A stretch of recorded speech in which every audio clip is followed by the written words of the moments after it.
আউযু বিল্লাহি মিনাশ শাইতানির রাজিম। বিসমিল্লাহির রহমানির রহিম। আল্লাহ পাক কোরআনে কারিমের ভিতরে বলেন, ইন্নামা হাররামা আলাইকুমুল মাইতাতা ওয়াদ-দামা ওয়া লাহমাল খিনসিরি ওয়া মা উহিল্লা বিহি লিগাইরিল্লাহ। আল্লাহ পাক তোমাদের জন্য হারাম করে দিয়েছে মৃত্যু প্রাণী, শুকরের গোস্ত এবং যে প্রাণী জবাই করার সময় আল্লাহর নাম নেওয়া হয় না অথবা আল্লাহর নাম ব্যতীত অন্য কারোর নাম নেওয়া হয়, এই প্রাণীগুলো তোমাদের জন্য আল্লাহ পাক হারাম করে দিয়েছেন। আল্লাহ পাক কোরআনে কারিমের ভিতরে অন্য একটি আয়াতে বলেন, ইয়াসআলুনাকা আনিল খামরি ওয়াল মাইসির ইয়াকুলু ফীহিমা ইসমুন কাবীর।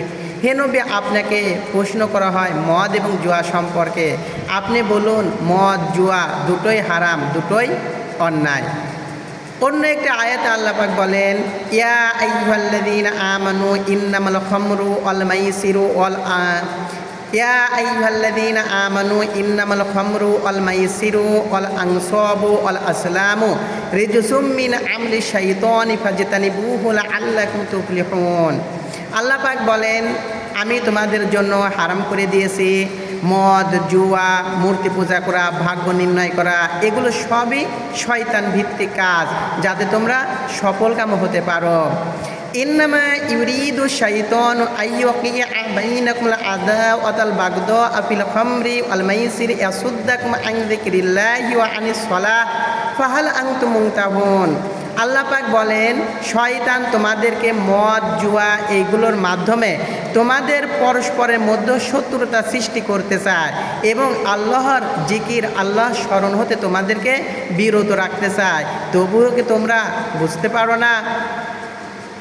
এভাবে করে আল্লাহ পাক মদ, জুয়া এগুলো কঠিনভাবে হারাম করে দিয়েছেন। রাসূলুল্লাহ সাল্লাল্লাহু আলাইহি ওয়াসাল্লাম বলেন, লা ইয়াসনি সানি হিনা ইয়াসনি ওয়া হুয়া মুমিনুন ওয়া লা ইয়াশরাবুল খামরা হিনা ইয়াশরাবু ওয়া হুয়া মুমিনুন ওয়া লা ইয়াসরাকু সারিকু হিনা ইয়াসরাকু ওয়া হুয়া মুমিনুন। রাসূলুল্লাহ সাল্লাল্লাহু আলাইহি ওয়াসাল্লাম বলেন, যখন কোনো ব্যক্তি ব্যভিচারে লিপ্ত হয় তখন সে মুমিন থাকে না, যখন কোনো ব্যক্তি মদ পান করে তখন সে মুমিন থাকে না, যখন কোনো ব্যক্তি চুরি করে ওই ব্যক্তিও মুমিন থাকে না। রাসূলুল্লাহ সাল্লাল্লাহু আলাইহি ওয়াসাল্লাম বলেন, মদের সাথে 9 শ্রেণীর লোক জড়িত। লাআনাল্লাহুল খামরা ওয়া শারিবাহা ওয়া সাকিয়াহা ওয়া বাইয়াহা ওয়া মুবতাআহা ওয়া আসিরাহা ওয়া মুতাসিরাতা হামিলাতা মাহমুলাতা ইলাইহি আকলা সামানিহা। রাসূলুল্লাহ সাল্লাল্লাহু আলাইহি ওয়াসাল্লাম বলেন,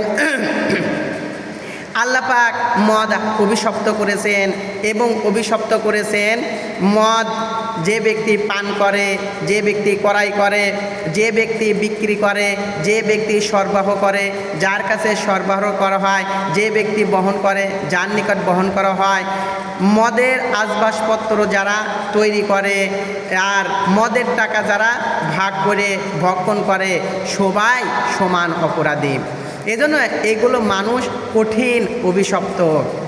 রাসূলুল্লাহ সাল্লাল্লাহু আলাইহি ওয়াসাল্লাম অন্য হাদিসে বলেন, কুল্লু মিসকিনে খামরুন কুল্লু মিসকিনে হারামুন। সকল মাদক দ্রব্যই মদ আর সকল মদই হারাম। অর্থাৎ মদ, গাঁজা, ফেন্সিডিল, হিরোইন, তারপরে এরকম যত কিছু আছে মাদক দ্রব্য, সিগারেট, এগুলো সবই মাদক দ্রব্য এবং এগুলো কঠিনভাবে হারাম করা হয়েছে। এরপরে রাসূলুল্লাহ সাল্লাল্লাহু আলাইহি ওয়াসাল্লাম বলেন, ইজতানিবুল খামরা ফাইন্নাহু মুফতাকুল্লা শাররা। তোমরা মাদক দ্রব্য বর্জন করবে, কেননা মাদক দ্রব্য সকল অকল্যাণ এবং ক্ষতির উৎস। এই জন্য তোমরা মাদক দ্রব্য বর্জন করবে।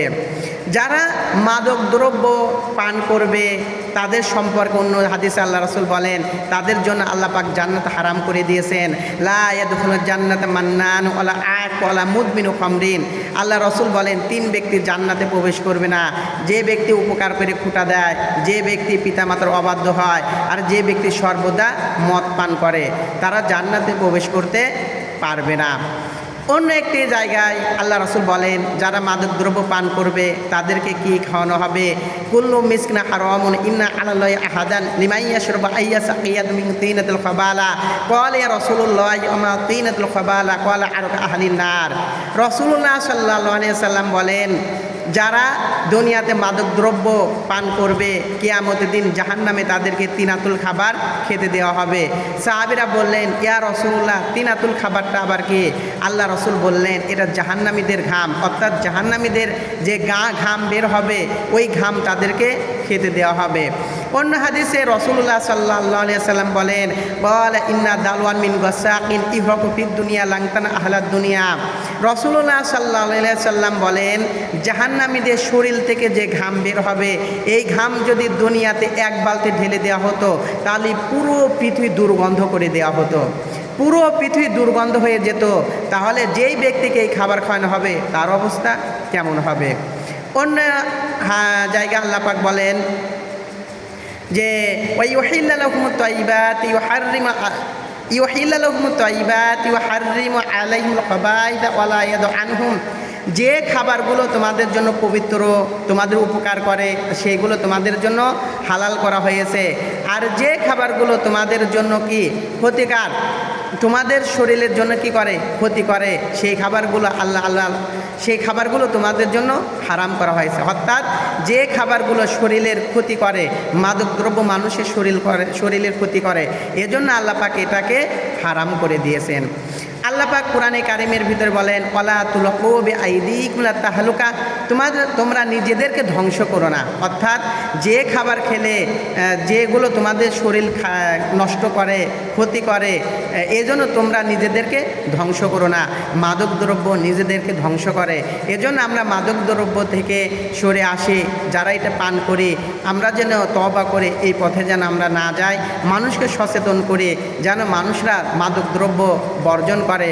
আল্লাহ পাক আমাদের কথাগুলো বোঝার মতো তৌফিক দান করুন, আমিন।